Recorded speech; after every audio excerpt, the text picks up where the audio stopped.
Akhirnya 2010 pada saat BPOM ada istilahnya program untuk pengurusan di Bali, terpilih ada 3 perusahaan. Akhirnya dari 3 itu cuma kita yang lolos. Jadi pada 2010 kita aja yang punya izin CPKB untuk produksi yang benarnya.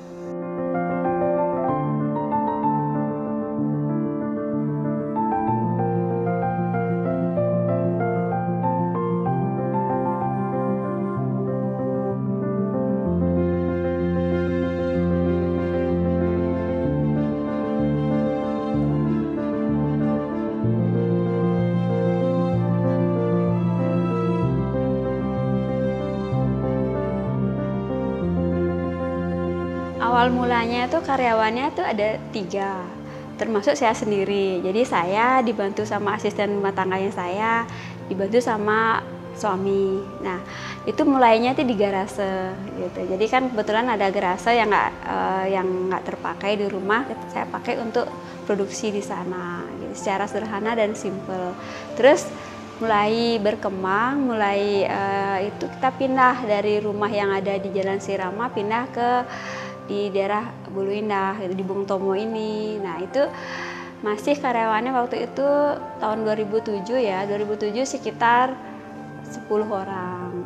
Terus mulai kita dengan legalnya komplit, mulai dari izin edar, terus BPOM sama izin industri sekitar tahun 2007 ya sudah mulai komplit. Kita tambah lagi karyawannya sekitar 25 orang. Nah, sampai terakhir sekitar kurang lebih 100 orang. Gitu. Kalau saya dari pertama saya kerja di sini, saya senangnya tuh sih suasana kerjanya itu kita sudah kayak lingkungan kerja tuh enak gitu loh. Jadi kita kan nyaman kerjanya dengan teman-teman sama lingkungan juga. Pimpinan di sini juga kekeluargaan gitu loh Pak. Kalau misalnya kita ada sesuatu tuh pimpinan tuh enggak terlalu kaku lah. Misalnya ada izin apa gitu sih. Saya senang kerja sini karena suasana kekeluargaan Pak itu loh Pak. Enggak kaku sekali. Kita mau ada apa tuh enggak terlalu ini sih Pak. Kalau respon ke customer selama saya di sini juga semakin hari sih makin banyak sih ordernya. Mungkin pertama awal itu cuma 10 biji, order selanjutnya sudah nambah gitu sih Pak ininya.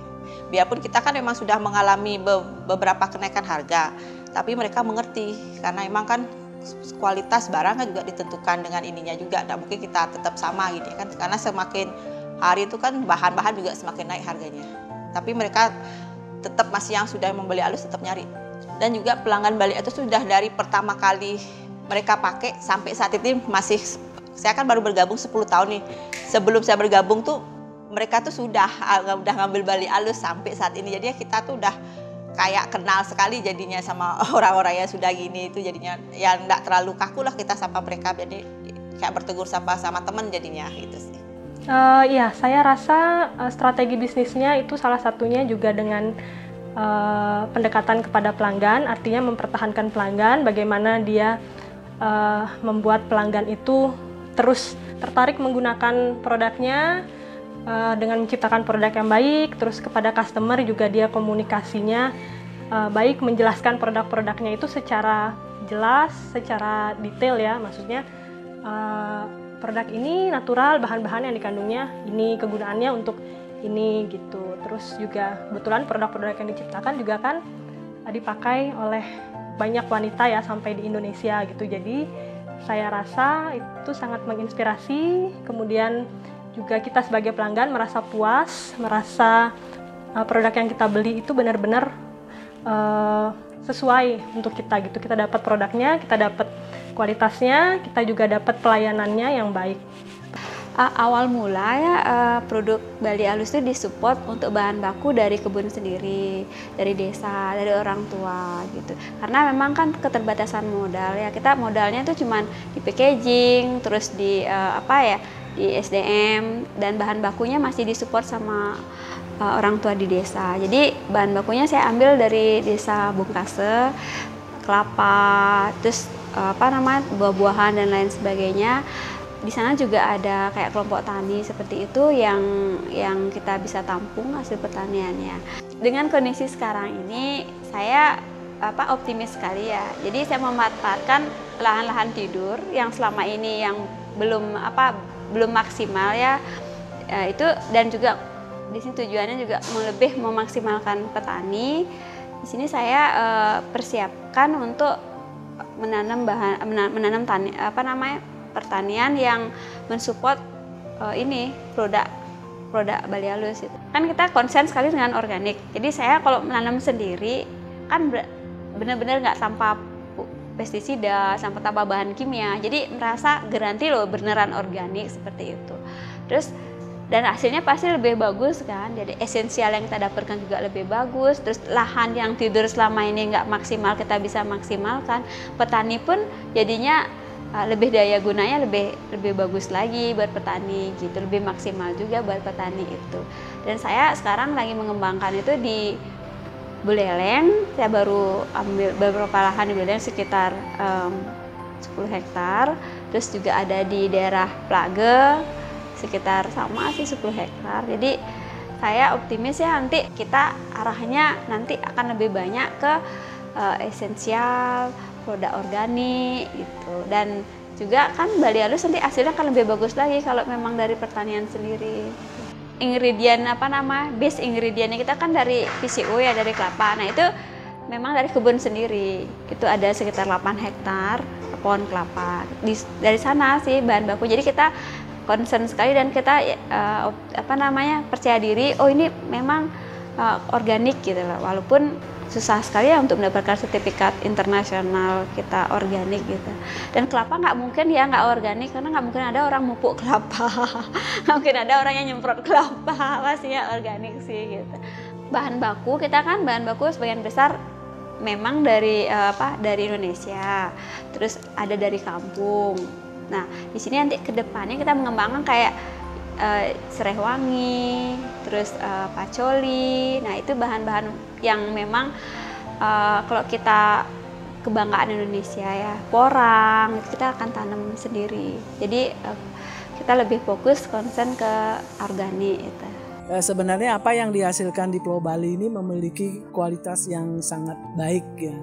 Nah cuman sekarang masalah herbal ini seharusnya dikelola dengan sistem pertanian yang organik penuh ya. Jadi sehingga khasiat obat kandungannya juga akan jauh lebih baik, karena dari beberapa hasil kajian kita bahwa hasil pertanian yang dikelola dengan sistem yang organik atau ramah lingkungan itu kualitasnya jauh lebih bagus dibandingkan dengan dikelola dengan menggunakan bahan-bahan yang sintetik ya, seperti pestisida, pupuk kimia. Karena bahan baku kan sekarang agak susah untuk dikontrol kualitinya, jadi kita sekarang lebih melirik gimana caranya kerja sama petani-petani lokal. Di samping itu kita juga buatkan perkebunannya harus tanpa banyak gini ya, pupuk-pupuk yang gini. Jadi pupuknya tuh harus yang alami juga gitu. Jadi kalau kontrolnya kan agak susah. Jadi kita mulai bina lah gimana caranya supaya produk itu benar-benar organik dari awal. Jadi kita mulai buat percontohan, setelah itu kita kasih bibit-bibit juga untuk ini supaya. Tapi kita awasin juga cara pemupukannya juga. Jadi sambil memberdayakan petani, kita juga nggak perlu repot-repot dengan cari bahan baku di luar lagi, dan kualitasnya bisa kita kontrol. Ekspornya ke Korea, Jepang, terus di Singapura juga. Kita ada juga, kita punya kantor di Johor Bahru sih, ada kantornya kita di situ. Jadi ada kantor Bali Halus di sana. Sistem pemasaran Bali Halus ya, kalau dari dulu sama sekarang jauh sekali ya berubah. Jadi kalau dulu kita masih konvensional, jadi dari mulut ke mulut, terus expo seperti itu. Nah kalau sekarang lebih banyak mengandalkan ke sosial media, terus di internet, online shop seperti itu. Jadi saya berterima kasih ya sama Pak Heri Simorangkir, karena beliau sebagai mentor saya, yang beliau sebenarnya sudah dari dulu memperkenalkan untuk jualan marketing di internet, di online shop, dan saya waktu itu belum kepikiran gitu. belum kepikir bakal se-booming sekarang ini. Nah, saya salut sekali sama beliau karena beliau visionnya jauh sekali ke depan. Tapi waktu itu juga beliau bantu ya mengembangkan marketing di online. Cuman dari customer belum se-ekstrim sekarang. Dulu customernya agak sedikit sekali yang tertarik menggunakan atau belanja di online seperti itu. Zaman sekarang kan sudah modern, jadi supaya lebih promosinya itu lebih ditingkatkan ke marketingnya ke dunia sosial media seperti itu. Jadi lebih banyak lagi orang yang tahu. Karena untuk produknya sendiri, saya rasa sudah dari dulu sudah terkenal sangat bagus, natural, alami seperti itu. Jadi supaya lebih banyak lagi orang yang tahu. Nanti ke depannya supaya bisa buat produk yang natural itu lebih banyak lagi, misalnya ke skincare untuk wajah seperti itu yang dari bahan-bahan yang alami. Kalau orang pertanian tidak harus basicnya pertanian ya. Orang-orang luar pertanian pun mungkin dengan secara atau tidak akan lebih cepat. Petani-petani kita tidak semua pertanian basicnya Pak. Tapi orang yang care terhadap pertanian mungkin akan lebih sukses Pak. Ijazah itu kan hanyalah gelar Pak. Tapi kan komitmen dan keseriusan kita untuk mengelola pertanian itu jauh lebih penting. Pengen ya Bali itu sentralnya kosmetik natural, botanical kosmetik seperti itu. Jadi saya tuh punya cita-cita gimana ya bagi orang luar itu kalau mereka ingat Bali itu mereka merasa itu tren disitulah di Bali itu ingat Bali jadi ingat kosmetik natural. Sama kayak kita misalnya ingat Paris jadi fashion model. Jadi saya pengen orang Bali itu tahu Bali jadi tahu natural kosmetik, itu sih harapannya. Jadi go internasional. Kalau orang kan bilang banyak gitu, orang tuaku kan pelaut. Kalau bagi saya tuh orang tuaku peramu.